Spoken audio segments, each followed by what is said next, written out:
The human delegation's clock read 71 hours and 43 minutes when Ambassador Yara Ose adjusted the collar of her diplomatic uniform and looked one last time at the void between the stars. The observation window of the human preparation chamber offered an unobstructed view of the grand hall of the galactic conclave, the structure the species had called its temporary home for the past few weeks. Built 3 million years ago by the architects of Velkan, a civilization that had ascended to pure energy before Earth even had oceans, the station was a 40-kilometer-long cylinder, its flanks covered with panels of a mineral called tessellite, which absorbed and re-emitted light at different frequencies depending on the observation angle. Light danced across the surface like frozen aurora borealis. It was a beauty Yara had learned to appreciate in the early days and to hate in the days that followed, because all that magnificence served only to remind humanity how recent it was. In the eyes of the universe. In the eyes of the universe. She almost laughed. Behind her, lead advisor Davi Reinhold reviewed the tactical data projected in the air for the 10th time, pale blue numbers and graphs floating between them like ghosts of a battle yet to be fought. Born in London, son of a German father and an English mother, Davi had a habit of pressing his lips together when numbers worried him. At that moment, his lips formed an almost non-existent line. 4,200 Devastator-class battleships, he said for the 11th time, as if repeating the number aloud could make it more palatable.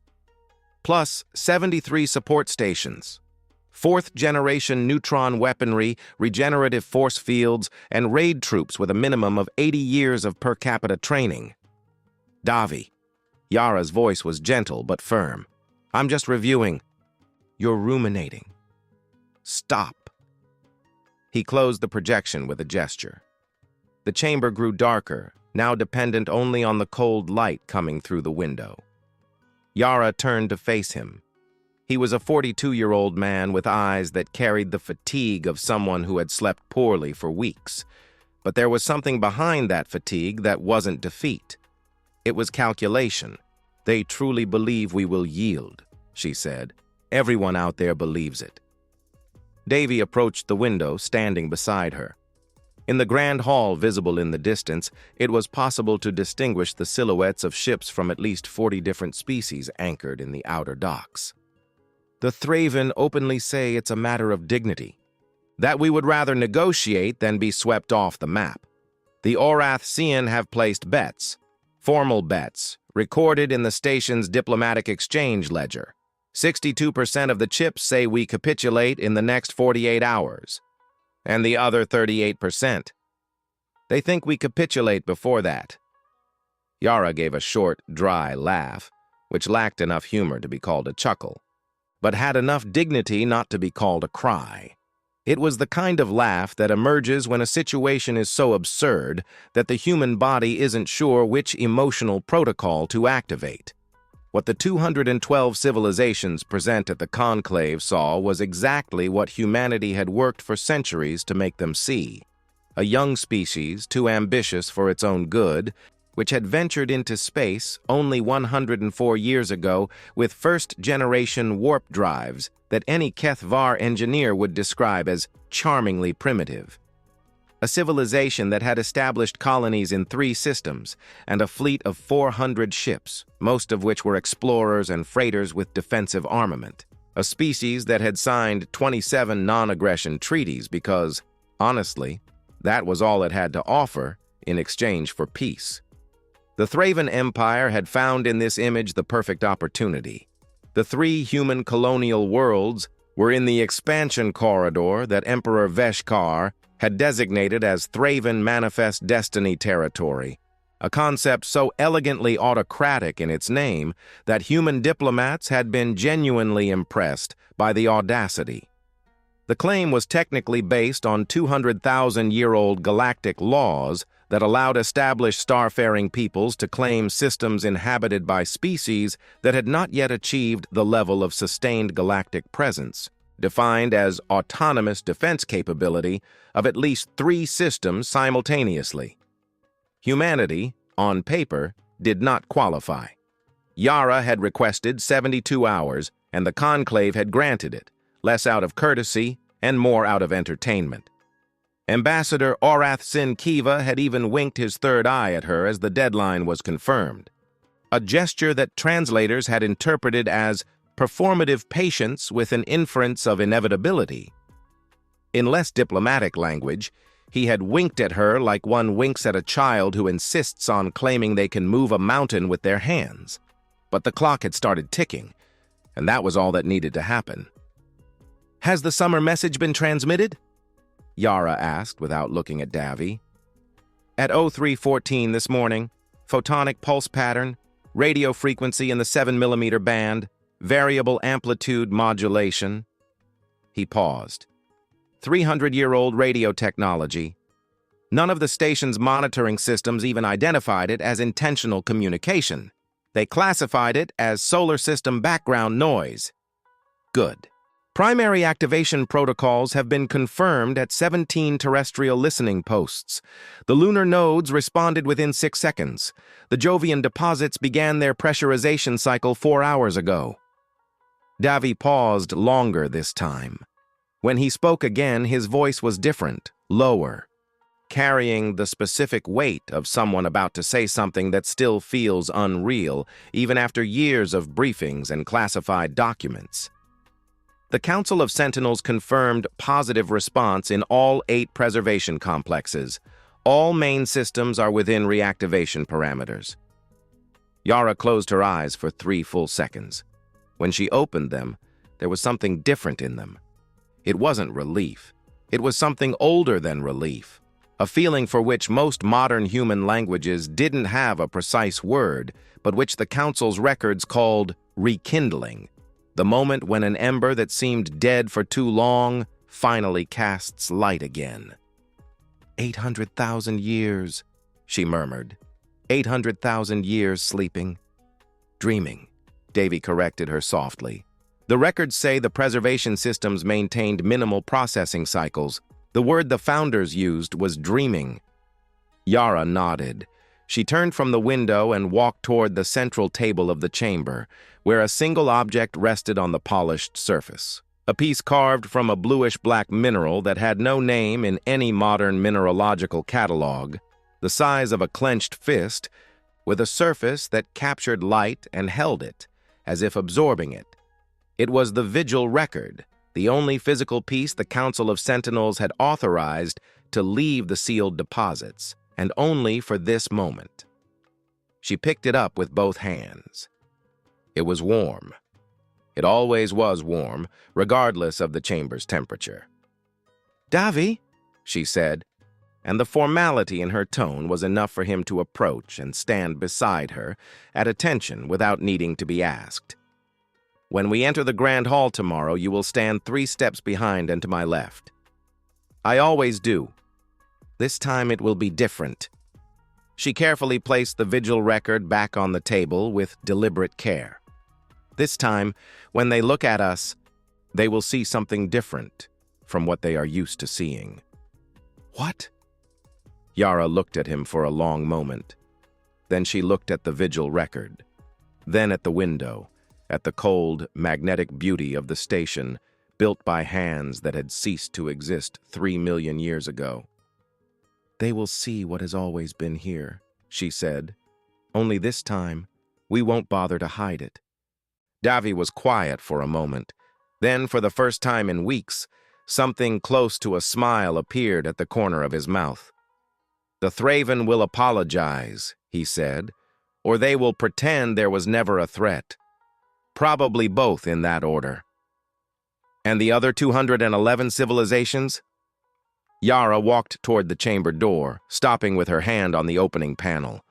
She looked back at Davy over her shoulder, and there was something in that look that he had seen only once before, in an old photograph of the Council of Sentinels taken at the installation ceremony of the first Watchers, 90 years ago. "The other 211 civilizations," she said, "will understand why 800,000 years of silence was the most generous thing humanity ever did for the galaxy." The door opened. The corridor beyond was white and efficient, lit by neutral spectrum LEDs, absolutely human in its utilitarian functionality amidst the alien magnificence that surrounded everything else. Yara Osi walked through it with her back straight and her step measured, carrying 71 hours and 41 minutes of a countdown that was not for surrender. It was for the end of the greatest secret in galactic history. And somewhere beneath Jupiter's ammonia clouds, 832 million kilometers away, something that had been sleeping longer than most of the civilizations present at the conclave had existed, began, slowly and inevitably, to awaken. Preservation Complex 6 was not listed on any map. It had no address, no coordinates registered in civilian systems, or official existence in any database accessible to anyone with less than the third access key of the Council of Sentinels. For the few who knew it existed, it was called the Deep Bed, and it lay 4 kilometers beneath the bed of the Indian Ocean, anchored to the oceanic crust by structures of a metal that modern geologists had never catalogued because their instruments simply did not recognize the alloy as artificial. Chief Engineer Priya Nair had spent the last hour and 40 minutes descending through the central access shaft, a 2-meter diameter cylinder that cut straight through the oceanic rock, illuminated only by the work lights of her pressurized suit. The pressure chamber was balancing the environment every 100 meters to prevent her from imploding, a process that sensors confirmed with calm, regular beeps. Priya had counted 273 beeps so far. Each was a small memo of the distance between her and the world she knew. When the descent platform finally stopped, the doors opened to a chamber that took her breath away in the same way it had taken her father's breath away, and his father's breath before him. In the few briefings the Council of Sentinels had conducted over the generations to maintain the line of specialists trained for this moment. The deep bed main chamber measured 300 meters in diameter and 80 meters in height, carved into a natural rock pocket that had been expanded with methods that left no excavation marks. The walls were lined with a matte bluish-gray panel that emitted its own uniform luminescence, casting no shadows anywhere, and making the environment at once perfectly lit and strangely without depth. On the walls and ceiling, cables and pipes of impossible sizes ran in patterns vaguely reminiscent of electronic circuits, but on an architectural scale. And in the center, occupying approximately 2/3 of the available space, rested the ships. They were not like the illustrations in the history books Priya had studied. The illustrations were technically accurate, but incapable of conveying what it was like to see 12 such structures clustered in submerged chambers, dark for ages, their light-absorbing hulls making them look like ship-shaped holes in actual space. Each unit was between 800 and 1,200 meters long, with a geometry that obeyed no aerodynamic principles because aerodynamics were irrelevant to something that would never fly within an atmosphere. They were ugly in a way that was beautiful, angular where they should have been curved, asymmetrical in ways that didn't seem accidental, covered in protuberances and recesses that Priya knew, intellectually, were sensor arrays and weapon ports, but which to the eye looked like the shell of something that had grown rather than been built. Systems controller Hassan Karimi's voice came through the comms in her helmet. "Engineer Nair, have you reached 6? "Confirmed." She walked slowly forward, her voice sounding too small for the space. "Hassan, are you seeing the biome readers?" "I am." A click, the sound of keys being pressed somewhere kilometers above her. "All 12 are registering containment plasma preheating. The 0-point reactor is already at 8% operational capacity. It will take another 12 hours to reach flight threshold." 12 hours, she calculated mentally. "We have margin. We have exactly 8 hours of margin if we want 6 to reach the rendezvous point with the others before Ambassador Osei's presentation window. Then we have no margin." "We have no margin," Hassan confirmed, with the kind of calm that only develops after years of dealing with situations where panic solves nothing and the alternative is to work faster. But the reactivation system anticipated this scenario. The founders left an emergency protocol for accelerated heating. It consumes 40% of backup energy reserves, but reduces the time to 7 hours and 40 minutes. Activate it. Already activated. I was awaiting your verbal confirmation for the records. Priya stopped in the center of the chamber, among the sleeping ships. The floor beneath her feet was covered by a layer of oceanic sediment that had accumulated over millennia through microfissures in the seals, and her footsteps left prints that seemed wrong in that environment, too human, too recent. Like a child steps in a cathedral. She placed her hand on the hull of the nearest ship. The surface absorbed the light from her work glove, devouring the photons without reflection. But she could feel through the suit's thermal sensors that the temperature was rising. Degree by degree, the heat from the zero-point reactors spreading through the structures like blood, returning to circulation after too long a sleep. "Hassan," she said, "here. Are the interface systems in line with the translation modules? The founders used communication protocols that none of our systems recognize natively." "Doctor, Vasquez's team has spent the last 3 years working on the translation bridges. We have partial compatibility confirmed on 62% of the subsystems, the remaining 40%. A pause. "We'll improvise." "Improvise," Priya repeated, taking her hand off the hull and looking at her gloved fingers as if expecting to see something different in them. "The founders built machines that lasted 800,000 years, and we're going to improvise the interface. Engineer Nair, with all due respect, improvisation is what humans do best. It's literally why we still exist." She almost smiled. It didn't quite get there because the weight of the moment was too great for smiles, but it came close. In the 5 other active preservation complexes, she knew teams like hers were repeating the same procedures. In the Mojave Desert, almost 2 kilometers beneath the dry salt, Complex 4 housed the largest ships of the ancient fleet.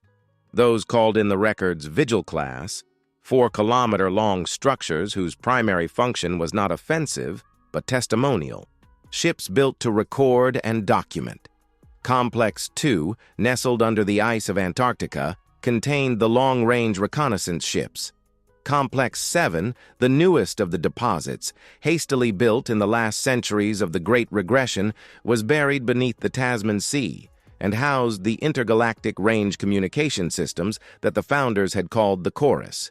But the most important, those that were meant to appear in formation before any other, were the 847 vessels distributed among the main complexes, the line defense ships, those that had seen war and survived it. Priya remembered what was written in the Founders' Archive, the document she had memorized during her training at the Council, a text whose full content was known by fewer than 200 living people. The decision to sleep was not made out of cowardice. We made it because we understood something no other species had understood before us. Absolute power, even in the best-intentioned hands, corrupts the arc of history. We had won. We had the ability to guide the entire galaxy as we wished. And it was precisely for this reason that we chose to do nothing. We will sleep. When we awaken, let it be because circumstances demand it, not because we desire it. And may the galaxy we find upon awakening be a galaxy that grew without our thumb pressing on the scales. She had read those words for the first time at 17, on the day her father had taken her to the Restricted Access Archive in Washington, D.C., and shown her the true weight of the heritage she would carry. She had cried, not from sadness, but in the specific way people cry when something they have felt their entire lives without being able to name finally receives a form.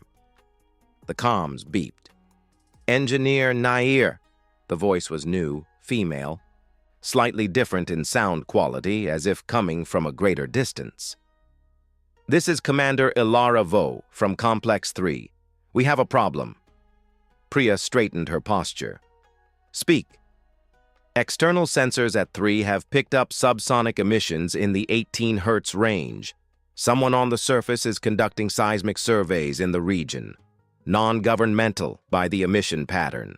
I suspect a private mining operation with a gas prospecting license in the Gulf of Mexico. A gas prospecting ship over a preservation complex. Priya closed her eyes for a second. How long until their sensors detect the energy signature of the warming reactors? At normal pace, maybe 2 hours, with the accelerated heating protocol active. A calculated pause. 45 minutes. An hour if we're lucky. We can't erase the signatures without shutting down heating, and we can't shut down heating without losing the presentation window. Correct. Priya was quiet for 10 seconds that felt much longer. Then, Hassan, are you listening? Heard everything, he replied. Commercial vessel relations team is already on the line.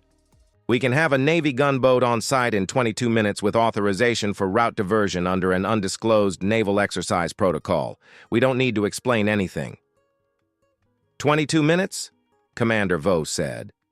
With seismic timing error margin, that leaves us an 11 to 18-minute window of possible unprotected detection. 11 minutes, Priya said, thinking aloud. A private prospecting ship with standard market mining sensors won't know what it's detecting in 11 minutes. It will spend at least 6 of those trying to recalibrate because it will assume the instruments are faulty. Another silence. Then Hassan. That's a very optimistic calculation. It's a human calculation, Priya said. Which is the same thing.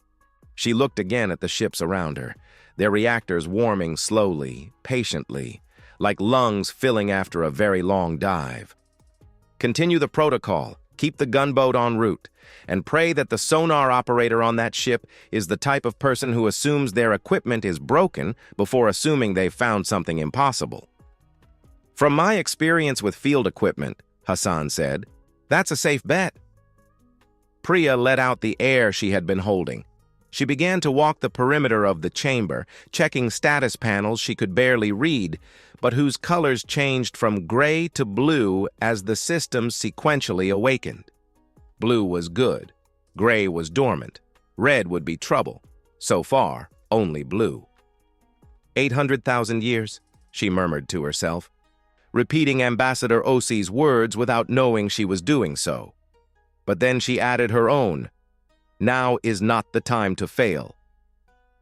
Somewhere above her, 54 hours away from diplomacy, and 47 hours and 18 minutes from the end of a lie that had lasted longer than any civilization present at the conclave had existed, a butterfly of steel and gravity began to open its wings. And the ocean, for an impossible-to-measure fraction of a second, seemed to hold its breath.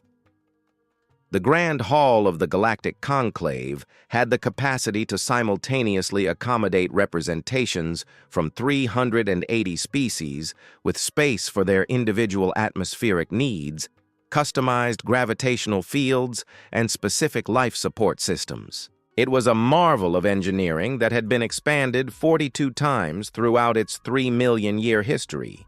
Each expansion marked by an arc of different-colored tessellite visible on the vaulted ceiling. On the afternoon of the second day, when the human delegation entered through the main entrance, 118 civilizations had already taken their seats in the concentric amphitheaters surrounding the central podium. The other 94 arrived in continuous waves, their representatives in forms ranging from conventional carbon-based biology to entities existing primarily as electromagnetic fields held cohesive by containment suits. The air smelled of 40 different chemical compounds, and there was a constant murmur of communication frequencies that universal translators converted into background noise before filtering out relevant conversations. Yara Ose entered first. Davi Reinhold, 3 steps behind and to her left, as instructed. Behind them, 6 technical specialists and 2 senior advisors, all with the same air of calm that Yara had spent months cultivating in them, a calm that was not resignation, but which could be mistaken for it by those who didn't know the difference. The conclave's chief ambassador, a Keth Var of unpronounceable name who had adopted the honorific title of Arbitrator General, awaited in the center. The Keth Var were nearly 3-meter-tall beings with ivory-toned exoskeletons and 4 articulated arms at non-Euclidean angles. Their species had founded the original conclave 2,300,000 years ago, and there was something in the way the arbitrator general moved his head that suggested the specific patience of someone who had mediated millennia of disputes and had learned that virtually all of them were, at heart, variations on the same theme. The Thraven ambassador arrived a few minutes later. Daresh Ven, as he had requested to be called in formal communications with humans, had the appearance of a fish that had decided to try to be a mammal and had come relatively close.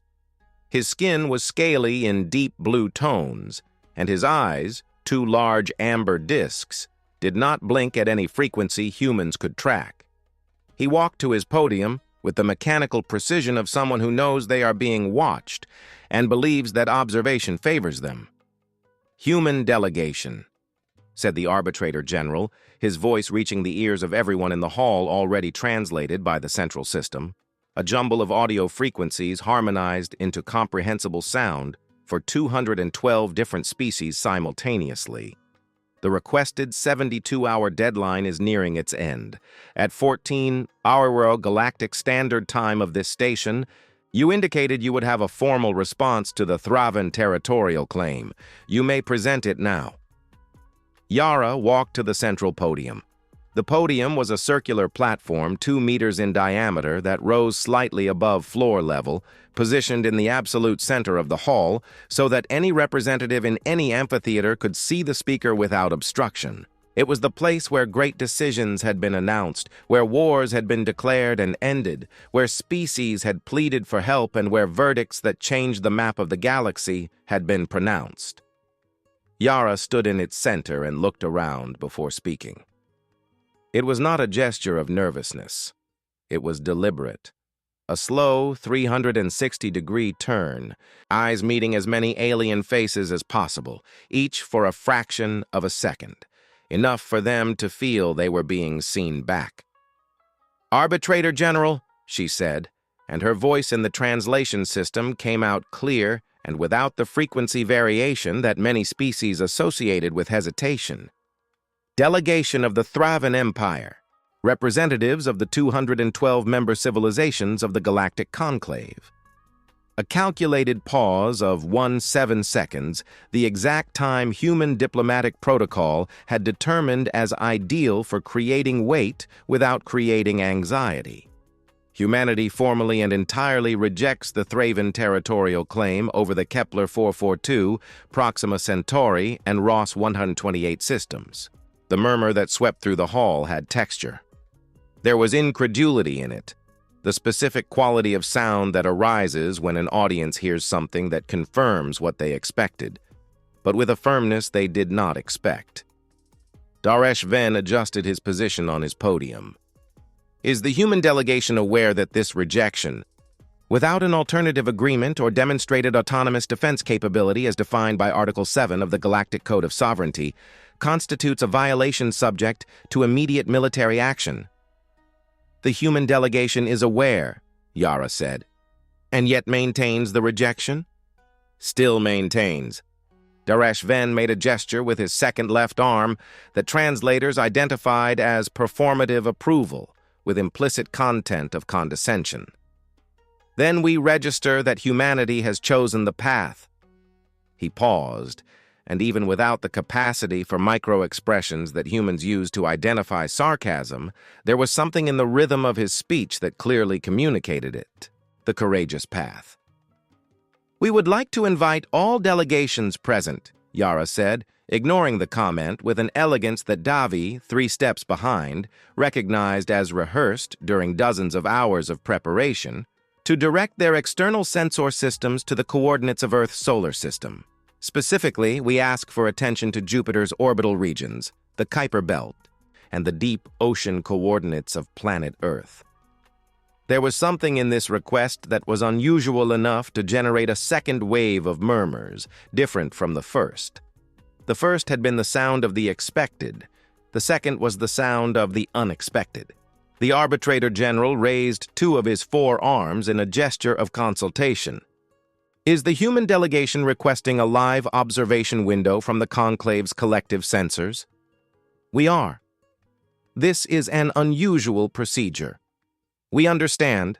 A very brief conference between the arbitrator general and his Kethvar advisors. Then, granted, the station will redirect 20% of the external sensor array's capacity to the indicated coordinates. The data will be displayed on the central panel. The central panel, a 50-meter diameter holographic surface that emerged from the ceiling when activated, lit up. First, it showed the human solar system in raw data representation, orbital lines, energy signatures, electromagnetic emissions cataloged by the conclave's database. It was a familiar system, nothing unusual beyond its galactic youth. Then the data began to change. It was the energy signature sensors that first registered something wrong. Thermal anomalies in Earth's deep ocean, plasma emissions in the zero-point containment range emerging from 4 distinct locations in the solar system, signatures that the databases of all 212 civilizations present immediately identified as belonging to pure energy propulsion technology, the most advanced category of locomotion known, used by only 7 species in the galaxy, all with histories counted in hundreds of millennia. The first object emerged from Jupiter's clouds at 1417 galactic time. It was not a ship in the conventional sense. It was an absence of light with form, a cutout in the solar illumination that moved through the ammonia cloud, leaving a trail of ionization visible in ultraviolet. Then came a second, a third, 12, 20. The central panel, using the most sophisticated sensors available to the conclave, repeatedly tried to catalog the objects and failed because the construction materials did not match any registered compound. More emerged from the terrestrial ocean bed. From the Kuiper Belt, where sensors had always registered what appeared to be clusters of inert rock, came the revelation that at least 40 of the asteroids cataloged decades ago were in fact artificial structures that had been dormant long enough to accumulate ice and cosmic dust cover. When the count reached 347 objects and was still climbing, the conclave hall fell silent. Not the silence of waiting, the silence of trying with increasing urgency and without success to reconcile what was being seen with what was believed to be possible. Daresh Ven had stopped moving any of his arms. His amber eyes were fixed on the central panel with a rigidity that, in the Thraven, indicated shock processing, the evolutionary version of a nervous system trying to categorize something outside the parameters of prior experience. Davy Reinhold, 3 steps behind and to Yara's left, allowed himself exactly 2 seconds to look at the panel. Then he turned his eyes to the Thraven delegation. The training had been clear. At this moment, the most important thing was not to look at their own ships emerging. It was to observe the faces of those watching. What he saw in those faces, in all their variations of alien biology, were different versions of the same expression. An expression that humans knew intimately, because they had used it in the mirror countless times over centuries of discoveries that had turned their maps upside down.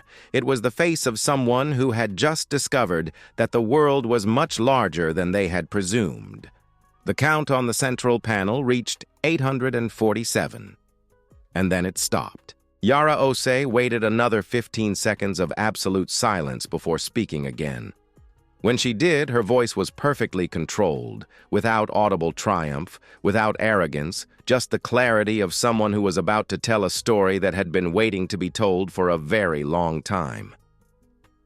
800,000 years ago, she began, humanity faced the end of everything, and the Hall, for the first time in its 3-million-year history, listened.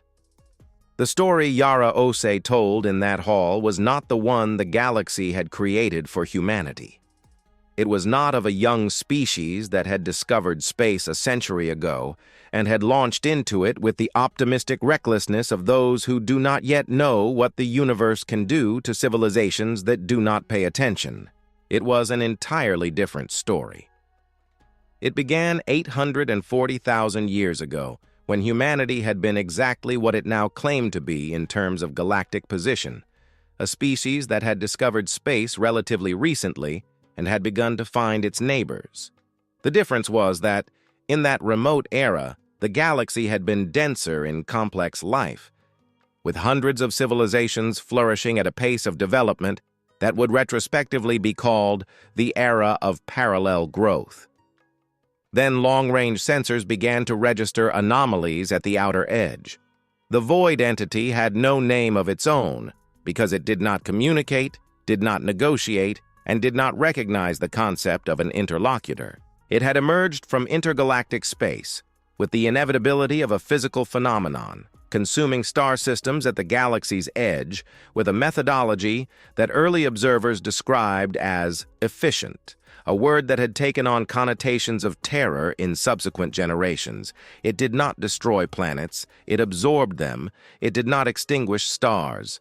It integrated them into an expanding structure that processed matter and energy into something that human physics of the time could not categorize. The galactic response had been fragmented. Civilizations attempted communication, negotiation, escape routes. None worked, not because the entity was hostile in the sense that conscious beings understand hostility, but because there was no recognition that there was anything to be hostile to.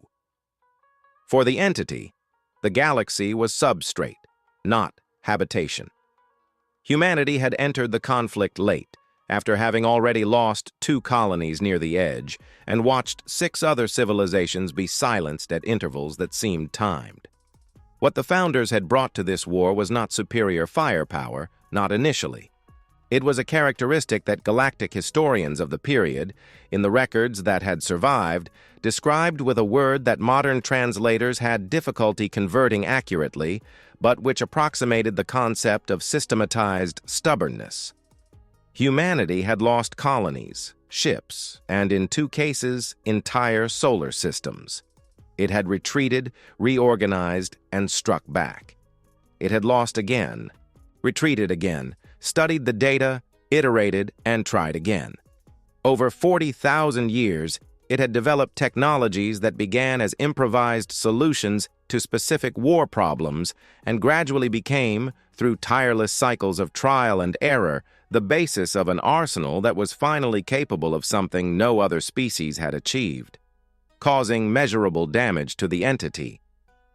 It was not a final battle, Yara said, and her voice in the silent hall carried the specific quality of someone reciting something that had been passed down from generation to generation, not as history, but as responsibility.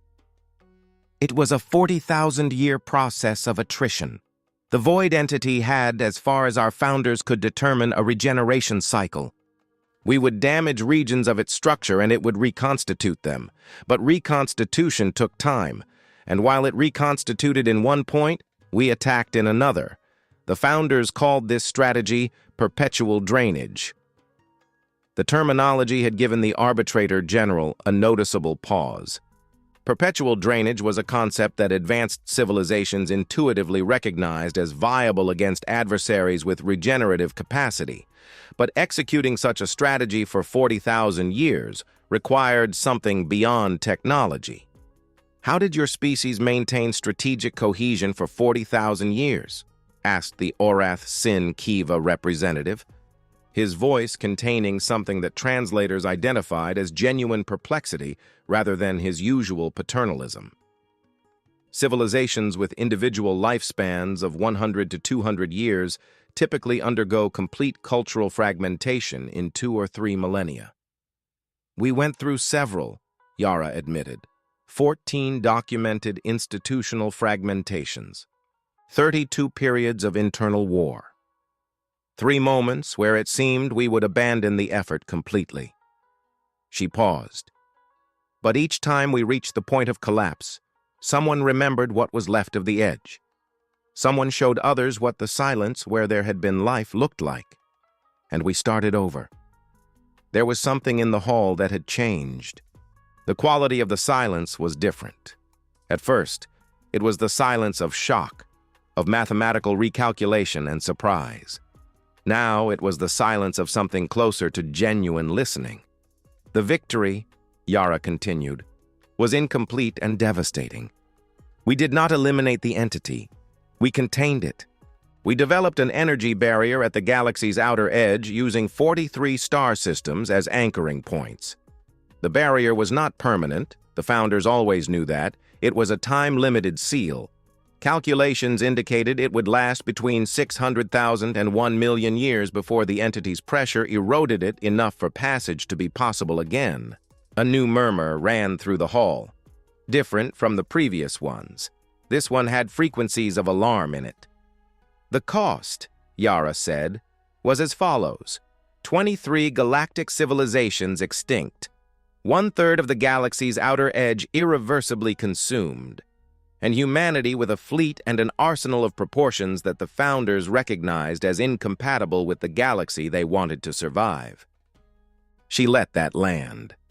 A species that had spent 40,000 years becoming the best possible at one thing, which was destroying something that never stopped growing, was not the right species to guide galactic rebirth. It was the right species to end the war, not to build the peace. "So you chose to disappear," said the representative of the Selmara, a crystalline-looking species whose voice was chamber music processed into language. It was not a question. It was recognition. "We chose to rest," Yara gently corrected. "We buried our tools of war. We erased our history from accessible records. We built a new identity, that of a young species without the weight of ages of combat, and we started over. We let the galaxy grow. We watched, quietly, from the sidelines.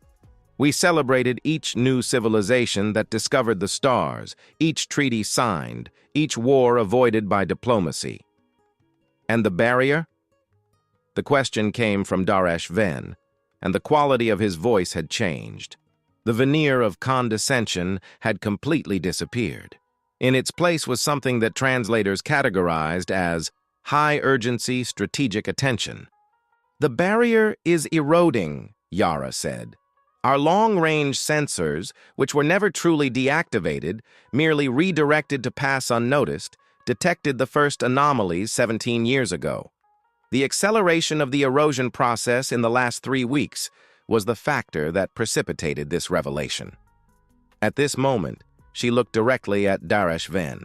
"The Thraven admiral who brought 4,000 ships to this system," she said with no accusation in her tone, just the precision of a medical diagnosis, "did so because his empire detected the same edge anomalies and interpreted territorial expansion as strategic preparation.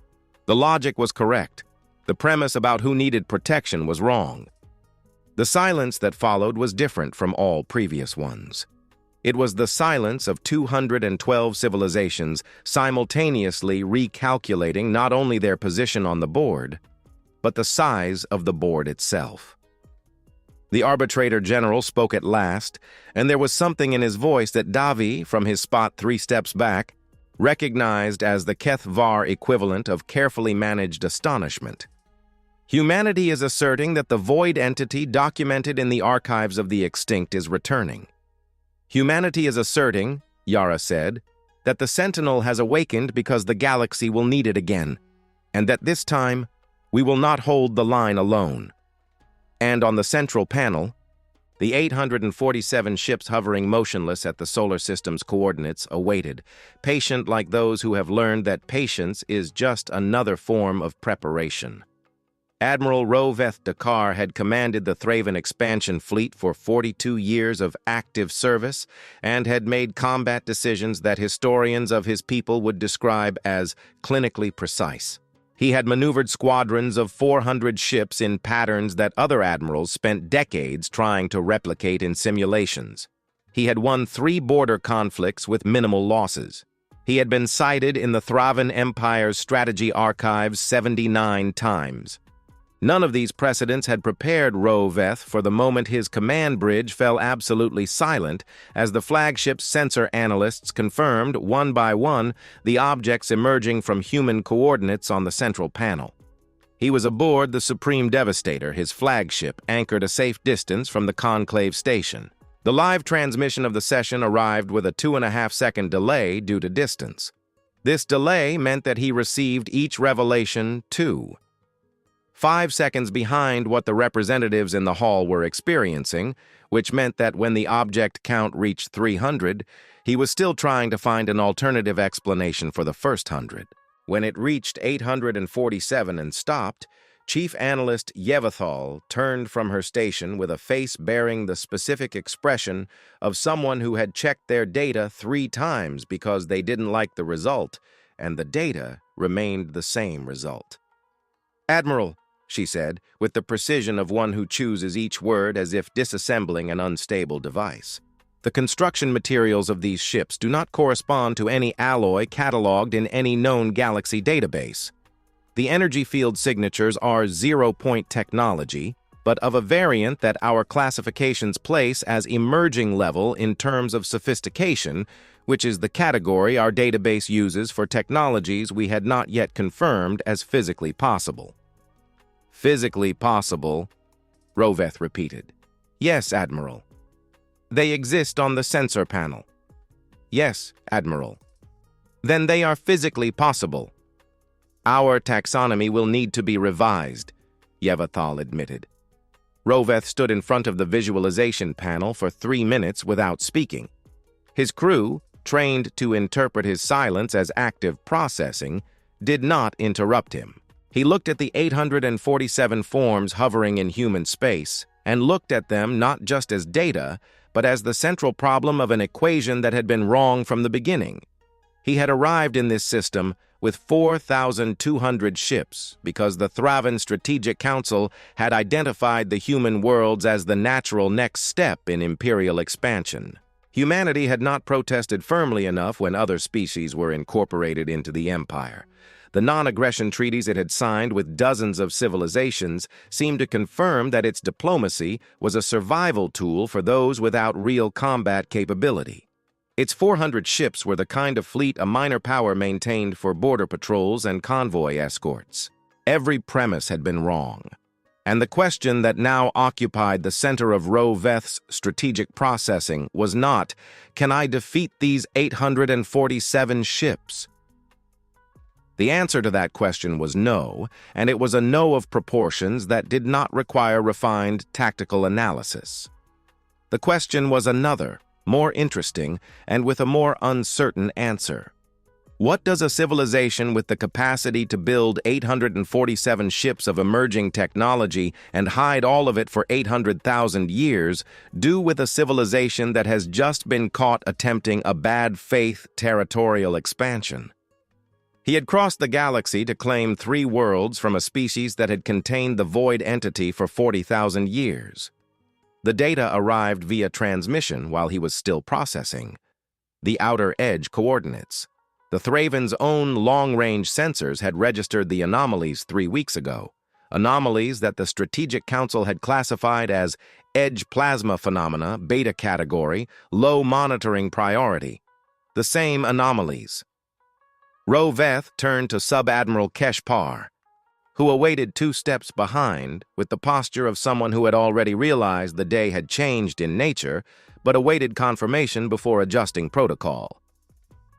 "Keshpar, I want all data from our long-range sensors for the last 6 months on my station within the next 10 minutes. Admiral, and I want the diplomatic channel with the human delegation open, not the formal conclave channel. The direct channel they provided us at the opening of negotiations, and which we never used because we thought it wouldn't be necessary." A very brief pause that was, in Thravan communication conventions, the equivalent of raising an eyebrow. "Understood, Admiral." As Keshpar moved to execute the orders, Roveth turned back to the panel. The 847 ships had not moved. They had not adopted a combat formation. They had not activated warning emissions that sensors associated with operating weapon systems. They had simply emerged as a statement of fact and then remained still. It was the most threatening thing he had seen in 42 years of active service. Precisely because it was not threatening in any way his threat response protocols had been designed to recognize. The direct channel opened. The voice that came through was not Yara Osei's. It was masculine, with an accent that translators identified as English, North American, Earth. A man who was clearly using a portable communicator somewhere that was not the conclave hall. Admiral Roveth Dakar, the voice said. This is Lead Advisor Davi Reinhold from the human delegation. I imagine you have some questions. Roveth considered the conventions. He considered the protocol. He considered the fact that conventions and protocols had been built for a universe that had changed in nature in the last 2 hours. Advisor Reinhold, he said, I have one question. A single one. Ask. The edge anomalies. The data we detected 3 weeks ago and classified as plasma phenomenon. A pause. It's the same thing. It was not a question. The silence on the other side confirmed what the tone of the statement had already indicated. Yes, said Davi Reinhold, and there was something in his voice that was neither the satisfaction of being right nor the sadness of being right. It was the specific quality of someone conveying information they wished they didn't have to convey. It's the same thing. Roveth was quiet for 6 seconds. For a Thraven, 6 seconds of deliberate silence was, in their body language equivalents, a bow. What does the human fleet need from us? He said at last. It doesn't need anything yet, Davi said. But it will need. And when it needs, it will need everything. A pause. That starts with the Admiral withdrawing the territorial claim before the Conclave, not as a defeat, as the first decision of an ally. The word ally hung in the air between the two ships, crossing the distance as if it had physical weight. Roveth looked once more at the 847 forms on the panel. He thought of the 40,000 years. He thought of the 23 civilizations extinct in the records of the period his historians called the Dark Era of the Edge. He thought of the 3 human worlds he had come to claim. 3 worlds inhabited by a species that had spent 800,000 years letting the galaxy grow in peace because it understood, in a way no other species had come close to understanding, the cost of a single power being too great. I will personally attend the Conclave Hall in 2 hours, said Roveth Dakar. The withdrawal will be made orally, before all delegations, without qualifications. A final pause. And Advisor Reinhold? Admiral. Tell Ambassador Osei that the Thraven Empire did not come prepared for the world it just discovered.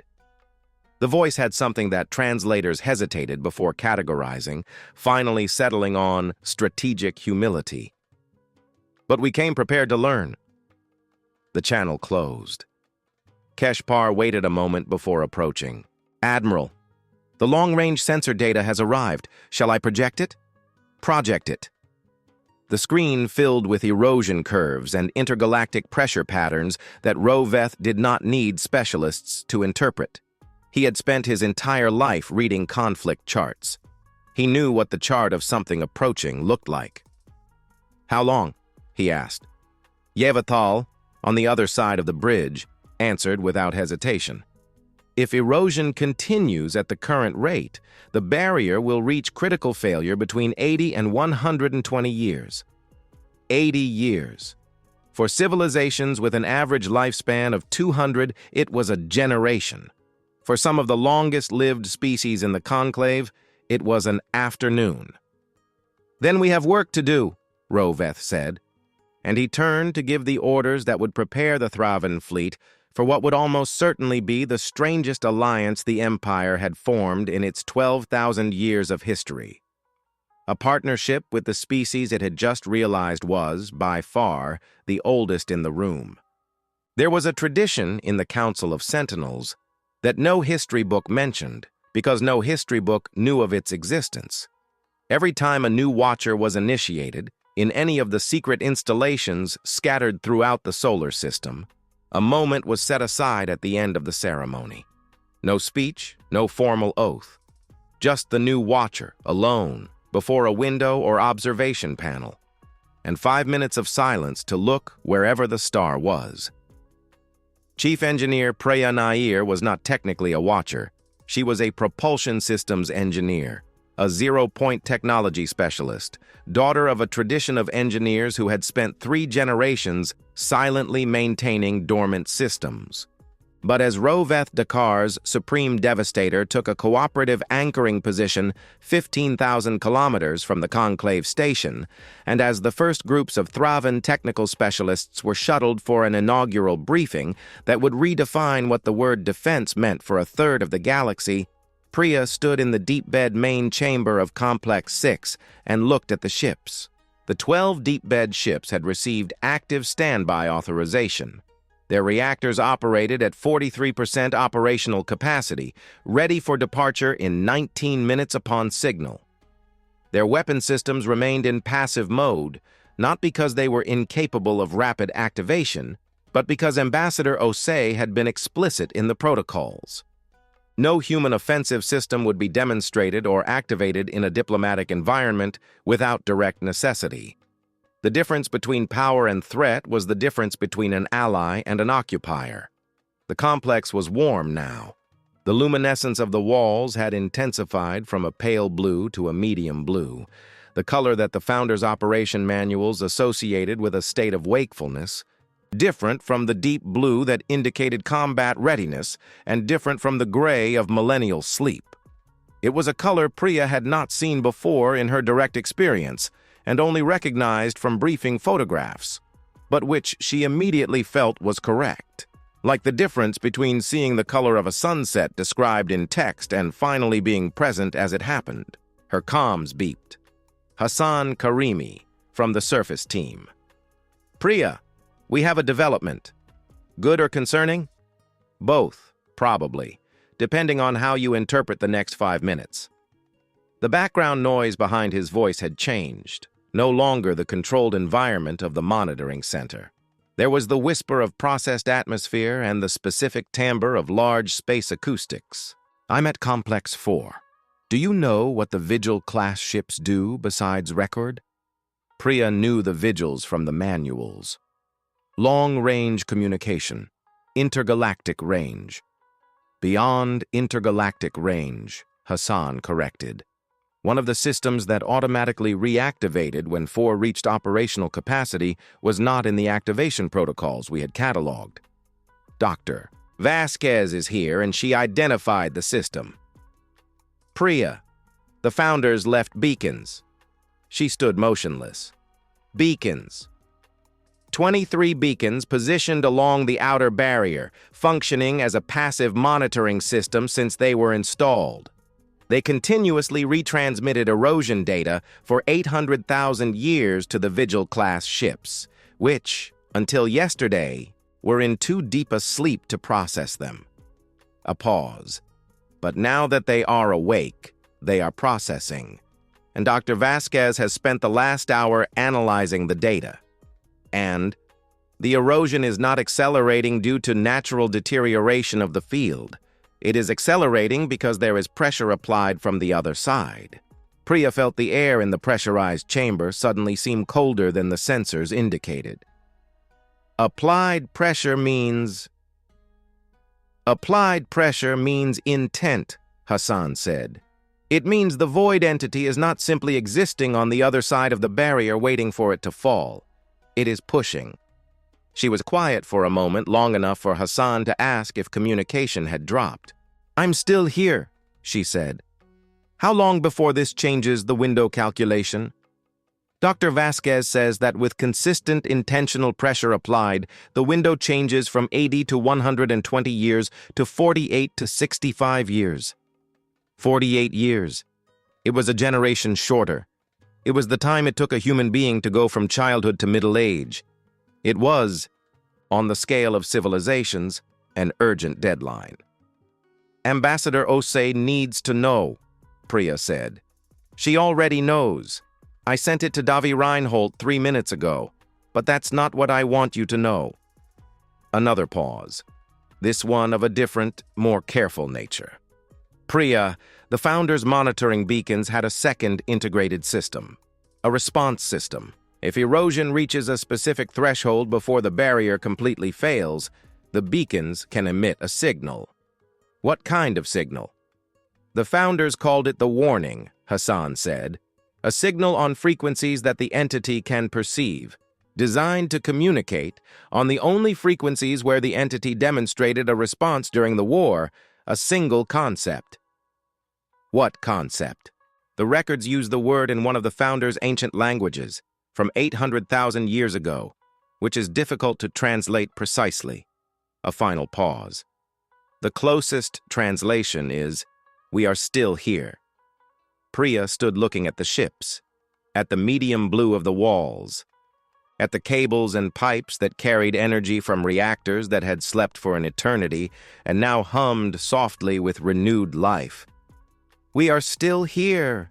4 words, simple to the point of brutality, but there were 800,000 years and 40,000 years of war, and the Great Decision, and the Watchers, and generations of engineers and diplomats, and silent guardians of the galaxy's greatest secret contained within them. There were the 23 extinct civilizations and the barrier built with the bones of 43 star systems used as anchors. There was Yara Osi on the 3-million-year-old podium and Roveth Dakar turning his fleet in a new direction, and Hassan Karimi calculating time windows in an ocean's depths.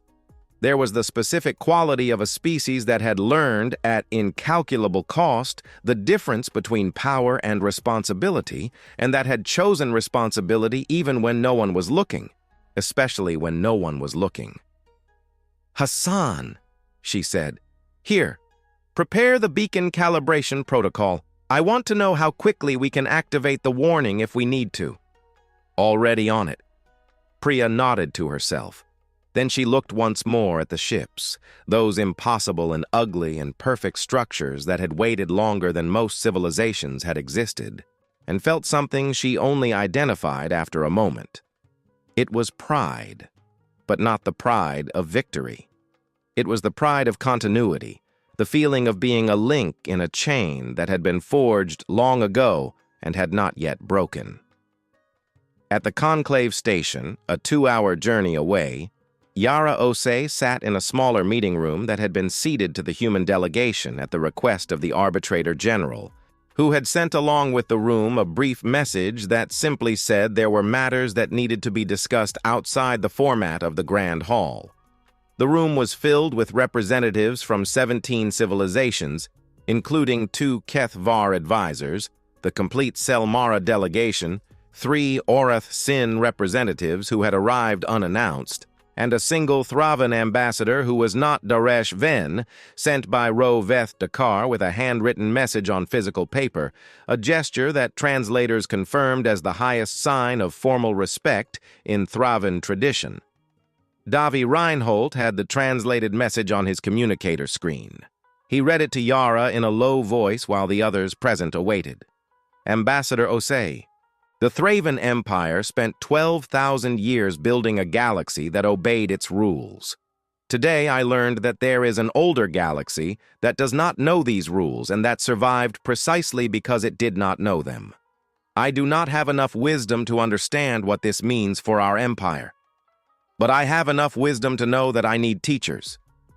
Admiral Roveth Dakar, commander of the Thravan expansion fleet, now inactive on expansion mission by personal decree of the Admiral.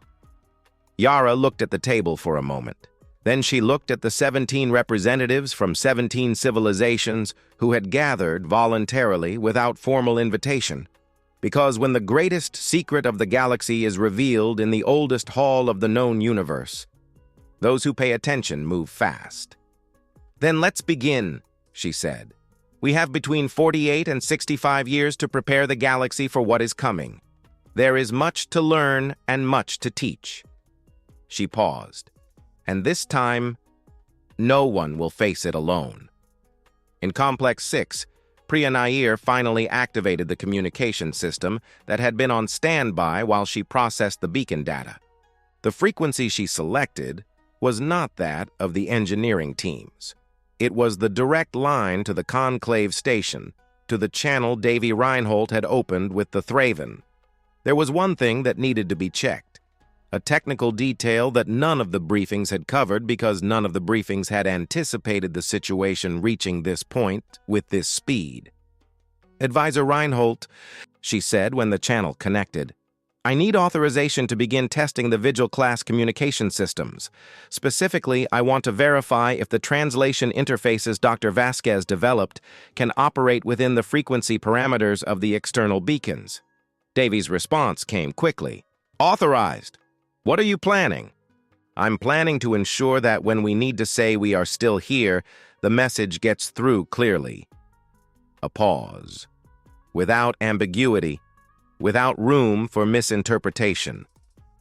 The silence on the other side of the channel lasted exactly long enough for someone with the weight of the world on their shoulders to breathe before responding.